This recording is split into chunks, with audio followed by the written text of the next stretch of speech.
Hey, it's August 20th. Welcome on into Daily Cards Live here on ClaibsOnline.com, presented by Mungenast, St. Louis Acura, and Royal Banks of Missouri. I'm Joe Roderick, joined alongside by Bob Ramsey.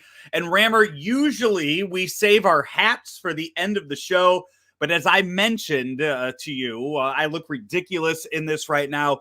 So, and it ties into what we have coming up on the show today.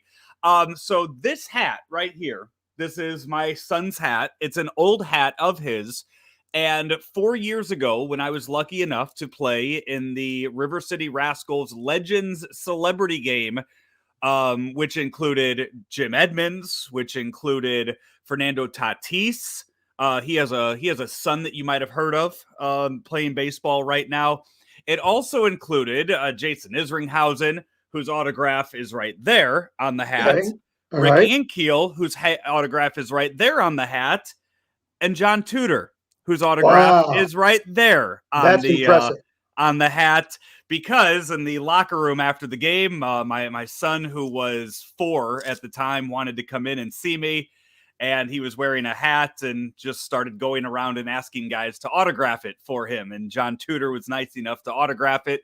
And this weekend, John Tudor is honored as one of 4 new members for the Cardinals Hall of Fame, which includes Tudor, Tom Herr, Bill White, and Keith Hernandez. And that ceremony will be tomorrow for the 2020 and 2021 class. I thought all 4 of those guys are great choices, and I was very happy to see them get in. I thought the committee and the voters all did a really good job.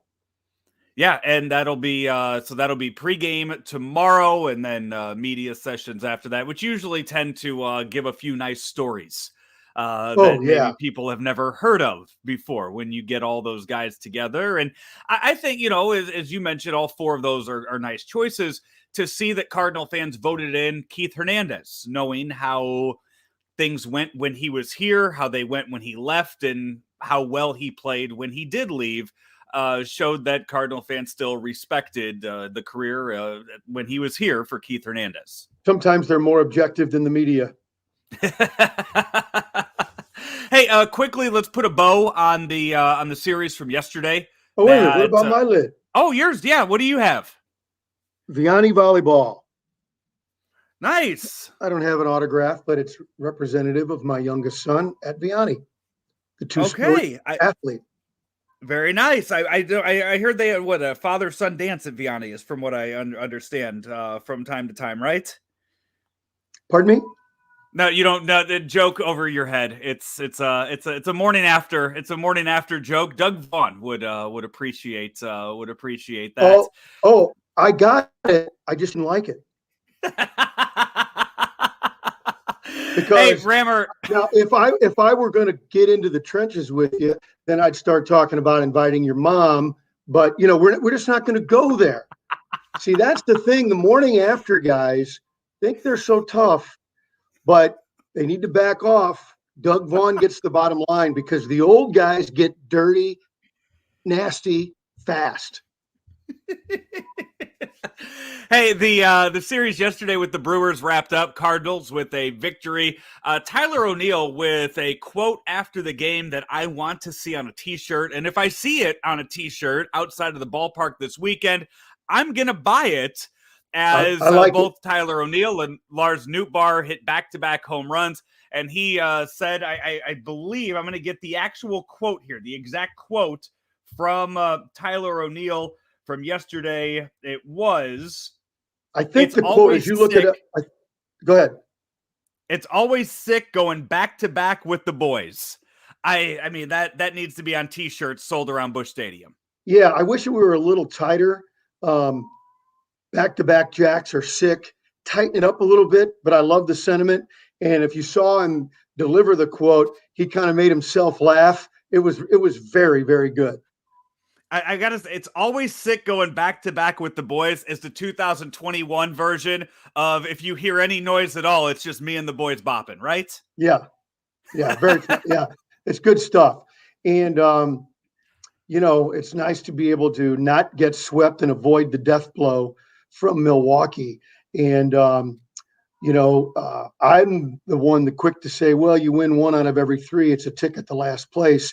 But in the context of where we are in the season right now, winning 1 of 3 is not that relevant to the end game of trying to get to the wild card spot. So now the work again begins in front of you starting tonight. But I think what the team did last night showed some resilience and taking some really good at bats against a terrific pitching staff. And I think that's the great takeaway from the game. You always mention the 2 out of 3, and I'm with you. 2 out of 3 gets you into the playoffs. The Cardinals still do have that opportunity in front of them to go to have 4 out of 6 on this homestand, as you have 3 coming up against the Pirates. So that is right there in front of them, an opportunity to still go 4-6, still have that 667 winning percentage here during this homestand. And that starts tonight in a very, I imagine, what will be emotional weekend. Hopefully, well over 30,000 fans in attendance for all 3 games this weekend. Isn't it funny how we used to think well over 40,000? Times have changed, I guess. I'm tempering, my hopes, going with just the 30,000. And though, when you start to look at things, and we declared that there were no dog days of August this year, just kind of the way the trade deadline played out. The teams decided to go for it now or completely back out of it now. And August is more than just survival time now. It really, the pennant races are on because of the hard-fought wild card spots. So this next stretch for the Cardinals up till about Labor Day, they've got to make hay now. They've got to be able to make things happen right now. And we'll by and large know who they are, where they are, and what it means by Labor Day with this stretch of games coming up. You do. You have 3 against the Pirates, 2 against the Tigers, and then 4 against the Pirates. So if you take care of business and win all of these games that you are supposed to, and only drop 1-2 of those games, and you're in really good shape to get back into the hunt. And I know you mentioned before we started here that you're going to be scoreboard watching this weekend out on the West Coast. I tell you what, I'm just kind of a box score nut and looking ahead, who's playing who and when. And really, again, it kind of goes back to you're either all in or all out this year in Major League Baseball. Again, there's that small handful where the Cardinals are trying to stay in. But what's interesting is there aren't a ton of great matchups, except when you look on the West Coast this weekend. And when you do, you see the Giants and the Athletics are playing. They'd love that to be a World Series matchup, wouldn't they? And that'll be really fun. But more germane to this show and the Cardinals scoreboard watching, you got the Mets at the Dodgers. This could be the last gasp for the New York Mets. Probably won't be. It's still too early to declare that, but they could be on a ventilator relative to staying in the hunt in the Eastern Division and with teams ahead of them in the wild card standing. And then you've got the Phillies Padres. The Phillies struggling to try and keep up with the Braves, stay with the Cardinals, and the Padres struggling to try and find their mojo again. The Phillies Padres might be the series to watch relative to effects on the Cardinals. Yeah, and you mentioned all of those series, which do have pretty big meaning to what the Cardinals are looking at ahead of them. I'll also give you one more this weekend, a series if you want to keep your eye on it. White Sox and Rays down in Florida are also this weekend. That could be a preview of the ALCS down at Tropicana. So another really good series of baseball. Quick lineup nerd comment. Tony finally moved Robert up to the 2-hole, and Tony invented danger in the 2-hole, and he finally believed that he's back. It took him a few weeks, but Robert's in the 2-hole where he belongs, in my opinion. Let me ask you this, lineup nerd, before we quickly get our thoughts in on Miles Michaelis and get out of here for the weekend. You meant that affectionately. Did you see the lineup that they went with last night in New York for the Yankees? Yes. Luke Voigt called it the goal line stand lineup. That was a great line from Luke.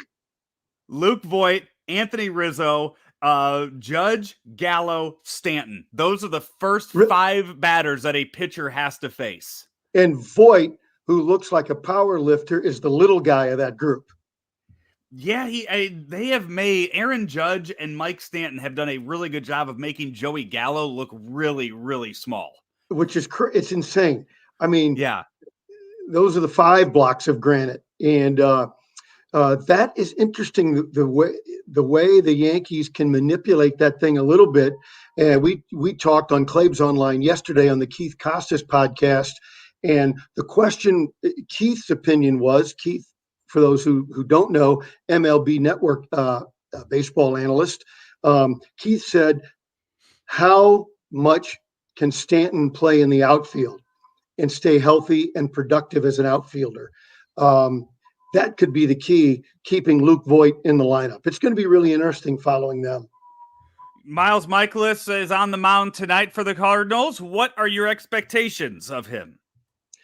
If I can get 5 innings out of him and be in the game, not even necessarily be in the lead, but be in the game, and he looks like he is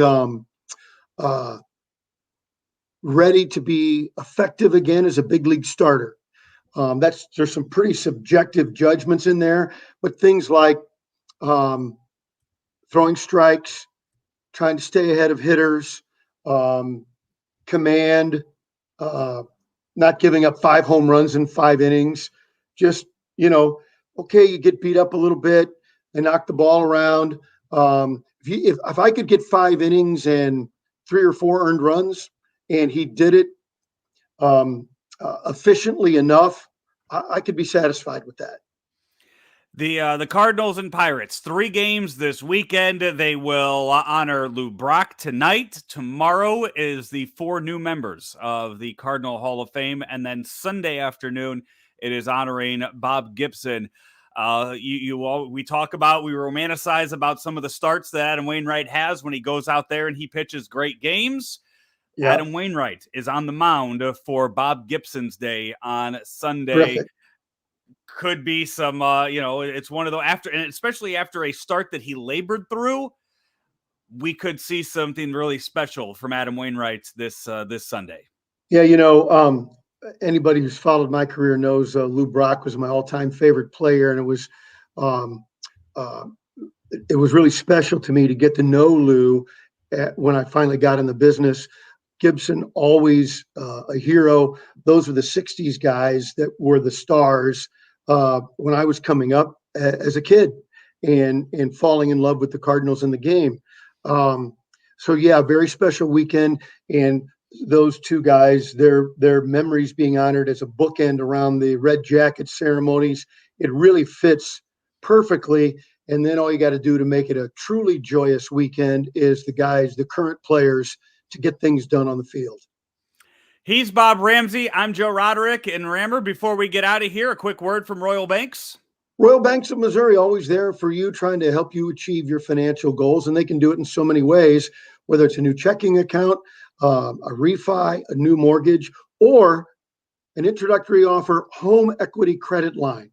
This is as good as it gets in the business. And if you're looking for all the work that you've put into your home now to come back and work for you, call Royal Banks at 314-212-1500 or go online to royalbanksofmo.com. Royal Banks, where better service means better banking. Member FDIC and equal housing lender. We will talk to you on Monday. This has been another edition of Daily Cards here, presented by Mungenast St. Louis Acura and Royal Banks of Missouri on ClaibsOnline.com. St. Louis Acura is excited to announce the opening of our newly remodeled service lounge. We sell pre-owned vehicles of all makes and models and take pride in servicing what we sell. We offer free pickup and delivery service and a complimentary car wash and vacuum with every service. We also have a full-service reconditioning shop on site that can repair dents, bumpers, and wheels. As the nation's only 29-time Acura Precision Team winner for customer satisfaction, we work every day to make St. Louis Acura better than ever for you.